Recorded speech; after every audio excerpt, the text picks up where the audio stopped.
Saya bertanggung jawab. Saya mundur. Ya. Itu sikap itu yang diambil. Harus begitu.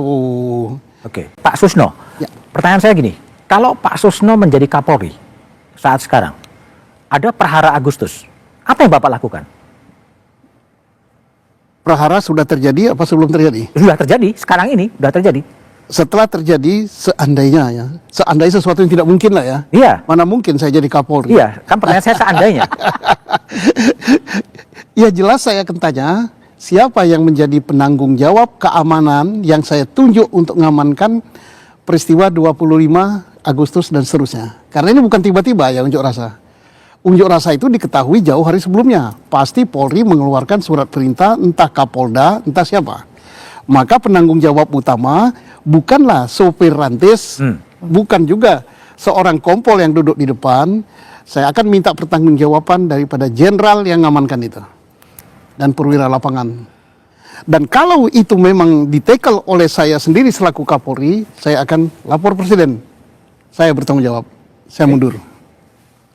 Ya. Itu sikap itu yang diambil. Harus begitu. Oke. Kalau memang itu nasional se-Indonesia terjadi, walaupun dipertahankan misalnya, tidak, kamu sangat diperlukan. Maaf Pak, saya gagal. Oke.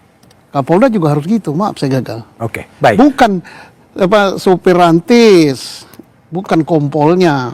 Oke, baik. Usman, bagaimana agar komisi dan tim yang dibentuk oleh Istana maupun dibentuk oleh Kapolri tidak hanya menghasilkan dokumen kertas? Pertama, dia harus melibatkan unsur masyarakat sipil.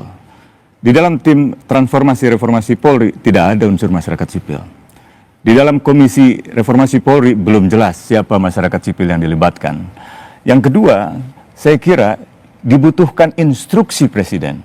Misalnya dalam kasus Prahara Agustus, saya kira kalau saya jadi Kapolri, saya membutuhkan tim gabungan pencari fakta untuk bisa melihat apa yang sesungguhnya terjadi di lembaga saya, untuk bisa membantu saya menelusuri siapa sebenarnya mendalangi kerusuhan itu, bukan justru membatalkan tim gabungan pencari fakta. Itu tindakan yang keliru dari Presiden dan juga Menteri Koordinator Hukum, HAM dan Imigrasi Pemasyarakatan. Oke, baik, Mbak Pungki. Kenapa tadi yang dibayangkan oleh Pak Susno dan Usman tidak terjadi ya? Lebih memilih jalur bentuk tim internal, evaluasi, padahal situasinya kan sudah cukup urgent sebetulnya. Betul, tapi saya setuju sebetulnya apa yang disampaikan Usman ketika sebetulnya sebaiknya membuat tim investigasi, itu yang pertama. Kemudian yang kedua, untuk internal kepolisian, saya rasa ini momentum. Momentum yang harus, apa? Momentum yang harus digunakan oleh kepolisian untuk memperbaiki diri. Karena suara masyarakat yang keberatan dengan tindakan-tindakan kekerasan berlebihan polisi misalnya, kemudian tindakan koruptif dan sebagainya. Saya rasa ini penting bagi polisi untuk mengevaluasi diri dan kemudian memperbaiki diri. Oke, baik. Pak Susno kembali. Dengan tim internal yang dibentuk oleh Kapolri, bisa nggak sih ini menjadi rebound? Polisi betul-betul menjadi memulihkan kepercayaan publik, semuanya menjadi serba beres, ibaratnya ketika Jonan mereformasi kepolisian. Itu kan clear bentuknya, konkret sebetulnya. Iya, Kereta ini api. akan menjadi pertanyaan. Kereta api, sorry Iya. saya putuskan. Bagi internal dan bagi eksternal. Kalau internal katakan, apakah yang harus terlibat reformasi itu hanya berapa? 52 orang gitu ya? 52 orang? Tidak, yang harus reformasi itu seluruh. Mulai dari Kapolri sampai yang terbawah. Jangan sampai yang mereformasi itu hanya 52 orang ini. Nah sekarang, tadi sudah nyinggung PT KAI. Siapa yang harus memulai reformasi? Yaitu figur nomor 1, Kapolri. Kenapa? Kapolri punya panitia lengkap loh sampai ke bawah. Sampai ke Polsek. Komisinya itu. Kemudian Kapolri punya wewenang yang besar sekali. Dia bisa mengganti semua pejabat di Mabes Polri, Kapolda dan semuanya. Dan Kapolri itu sifatnya komando. Seorang Kabariskrim nggak mampu dia, seorang Wakapolri nggak mampu, tapi Kapolri yang mampu karena semua kewenangan numpuk di sini. Pak Susno, saya tanya dulu. Ya. 52 orang, Komjen, ada juga yang Komjen sampai kepada Brigjen dan ada perwira menengah. Ini termasuk orang-orang inner circle dari Kapolri? Iya kan, itu kan pembantu-pembantu Kapolri ya. Nah timbul pertanyaan, ketuanya dari Lemdiklat ya, apakah nanti reformasi nanti menghasilkan naskah, menghasilkan kertas itu kemudian dibawa ke lembaga pendidikan, kemudian orang ini harus kayak di Magelang kan dulu dah. Di Magelang kan. Dilatih gitu, baju doreng dan semuanya. Retret ya? Iya, tidak begitu. Ah. Yang dirubah itu adalah perilaku. Perilaku dalam penegakan hukum, perilaku dalam pengamanan, seperti pengamanan unjuk rasa dan sebagainya, perilaku dalam pelayanan, pelindungan, dan pengayoman. Oke.